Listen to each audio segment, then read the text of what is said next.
You're tuned into Recovery TV, the voice of hope, with your host, John J. Tassoni Jr. Discussions and information on addiction and mental health issues. Here's your host with today's guest. Welcome to another edition of Recovery TV, and I'm your host, John Tassoni. Narcan, please pick it up. CVS, URI, it saves lives. We're down on overdose deaths, but it's only because of this. So please get it. My guest today is Dennis Leary. And Dennis is Leahy, director. Leahy. I'm sorry. Okay. Leahy, director of the Rhode Island Hope Initiative. Welcome, Dennis, and thank you for joining us today. Thank you, John. It's an honor. So tell us a little bit about yourself. Well, I've been with Hope since April of 2020.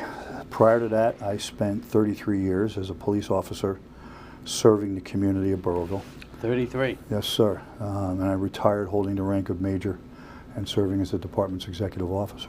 Oh, nice. And in late 2019, I was informally offered this position as director of the Hope Initiative. Had a chance to kind of think about that offer over the holidays a little bit. And then in January of 2020, decided that I was going to formally accept it. So 33 years as the Burrillville police officer. Yes, sir. It's a long time. Yes, it is. A long time. I'm sure you saw a lot of different things. I know, unfortunately, Burrillville is in the bullseye of overdoses. Yes, sir. For the past 4 or 5 years. You know, when the alerts come out, you see always Northern Rhode Island, there's Burrillville, Smithfield, Gloucester. So tell me what you're doing now with the Hope Initiative. So my position as director, again, I've been doing it formally since April of 2020, is to essentially oversee the entire operation. The program first started in 2018, and it was started by the Rhode Island State Police. And they supported the program up until the end of 2022. And in January 2023, we formed a partnership with Kodak Behavioral Health Services. And our mission is to connect with Rhode Islanders who have overdosed or who are in danger of suffering an overdose, to encourage them to be assessed, to determine what level of treatment they need, and then do whatever we can to assist them with achieving and getting that treatment. And I think it's important to note, though, too, John, that not only do we work with these particular clients, but we work as often as we can, as closely with their families. Yeah, that's a big thing now. Absolutely. I mean, I was just on the phone all weekend with a family trying to get their loved one into treatment, and it's not easy. No. You know, when they're ready to go, that's when you've got to make that initial Correct. telephone call. But we're going back and forth with the family. And as you well know, when these folks want to go, they've burned every bridge in the families that you can imagine. Right, but I find it, I find amazing, though, and it shows you, I think, the resilience that these family members have is they don't give up on them, though, even if they burn bridges. You know, once in a while we'll talk with a family member who has kind of said, I can't do this anymore. Right. But for the most part, you know, if we're dealing with family members, they're still invested, you know, so to speak, in their loved ones, you know, lives and future, and so that, you know, they are interested and they are willing to do everything to help us, so we can help them and their, you know, and their loved one. Yeah, you know, no family wants to see their loved one hurt themselves, commit suicide or anything to that. And it's becoming more prevalent now that with all these new drugs that are coming into the state. There was one we learned about a couple of weeks ago, 800 more times powerful than morphine. Yeah, well, I mean, it's just, you know, someone once said to me, John, it's interesting that the heroin that we see these days and have seen for a while wasn't your grandfather's heroin. Right. And, you know, and really, you know, what they meant by that was, you know, heroin, you know, 60s, 70s kind of drug, but it was heroin, and people knew that they were taking heroin. Then we got to a point where it wasn't heroin; it was being mixed with fentanyl, right? And then fentanyl became a standalone drug where people are actively seeking it. Now we're seeing xylazine out there, which is just a horrible drug. horrific. Horrible. I mean, the lives it's costing. And, you know, one of the worst parts about xylazine, as I'm sure you know, is it's not an opioid, so Narcan won't work on it. Right. You know. We're still seeing xylazine as an adulterant, so it's being added to cocaine and fentanyl and heroin. So the positive side, if there is one, is that if someone has overdosed and they have xylazine on board, by Narcaning them, we can at least deal with the opioid they may have taken. Right. But it's not going to affect the xylazine, you know. So yeah, then there's nitazene is another one. Nitazene is another one we're seeing. So yeah, you're right about that. I mean, it's scary, you know, the drugs that are out there. You know, it's scary. I mean, both you and I are grandfathers, and Yes, sir. It's really heart-wrenching to know that, you know, when our grandkids are growing up, what they're growing up into. Right. You know. That's right. And I always tell my grandson, you got to be a leader. You can't be a follower. Yeah.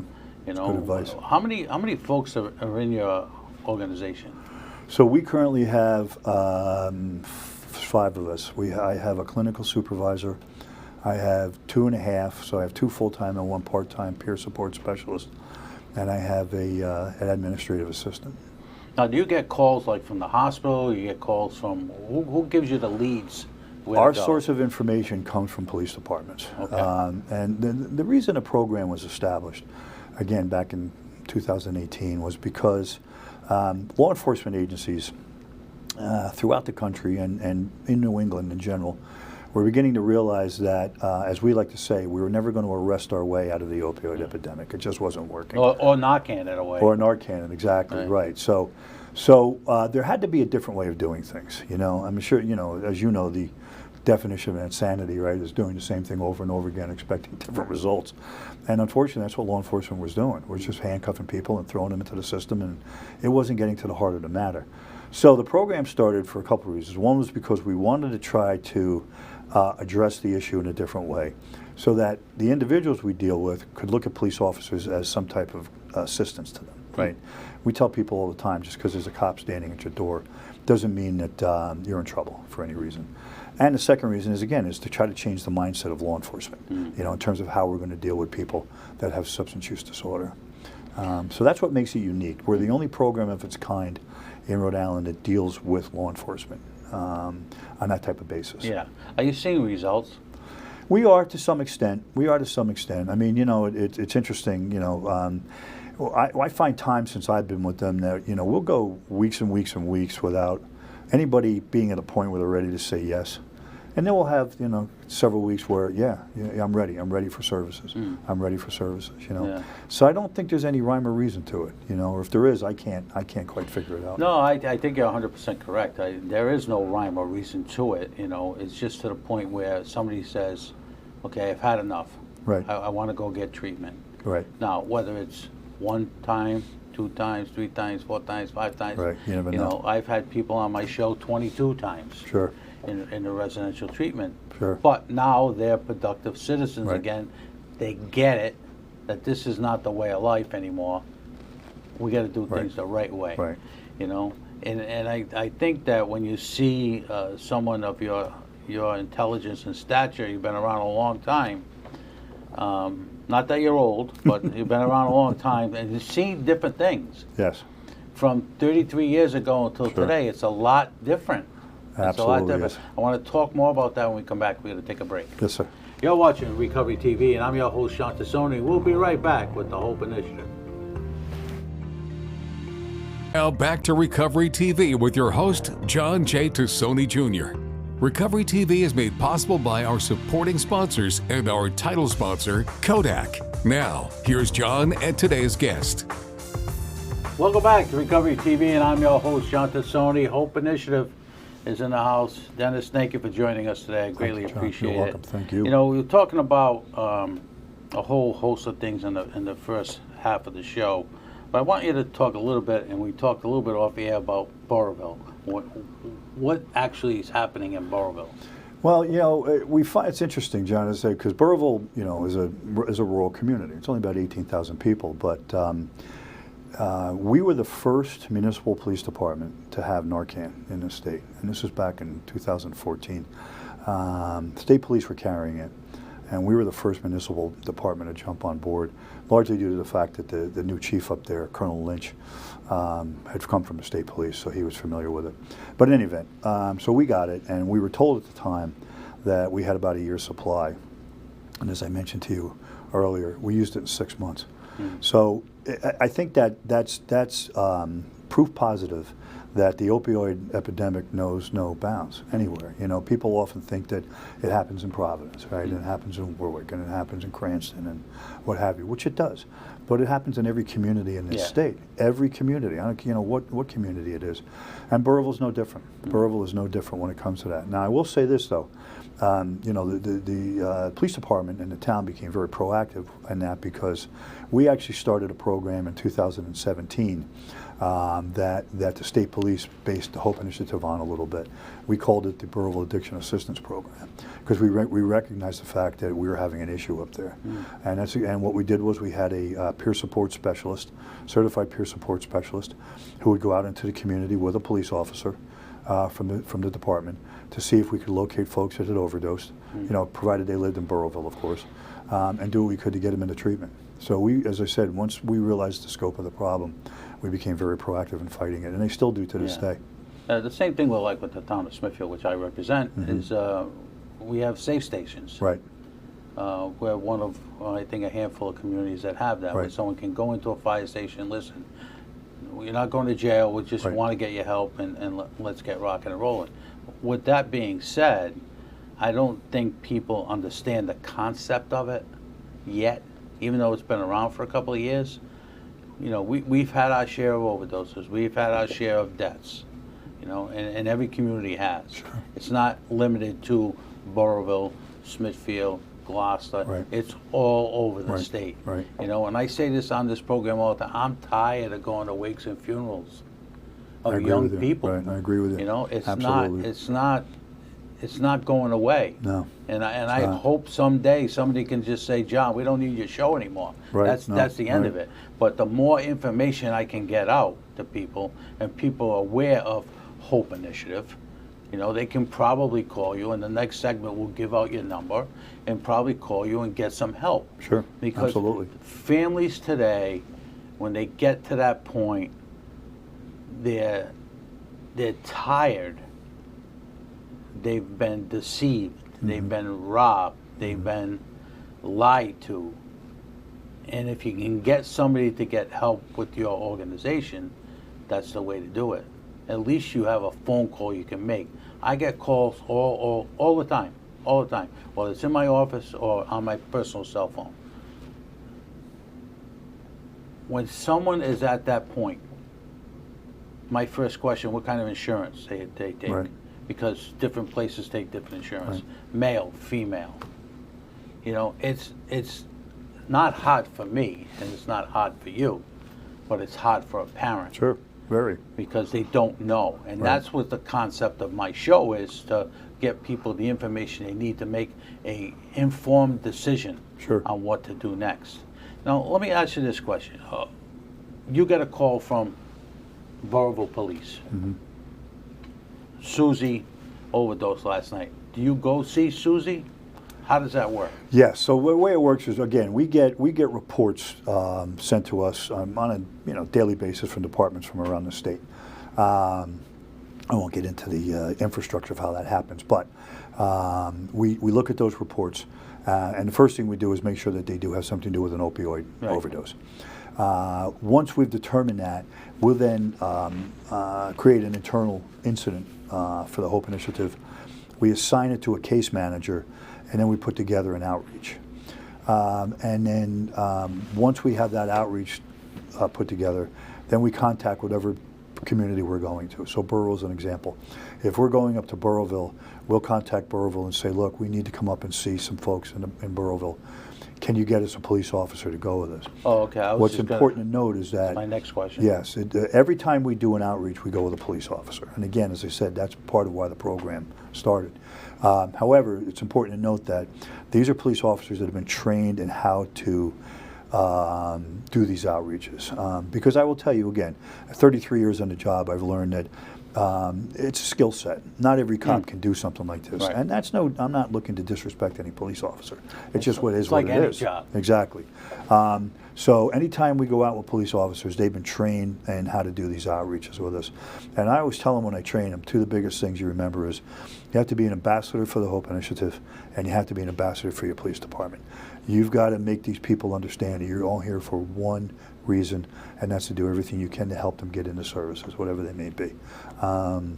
And so every cop we have, whether it's Burrillville or Cranston or you name it, Bristol or wherever else we're going, get that, they understand that, and that's one of the things that makes the program so successful, because they really understand the intent of the program and are really, really good at assisting us in that way. You know, we've had times where we've gone out with police officers and we knock on the door, and the person might engage the cop first because they recognize them, which is a good thing, a really good thing.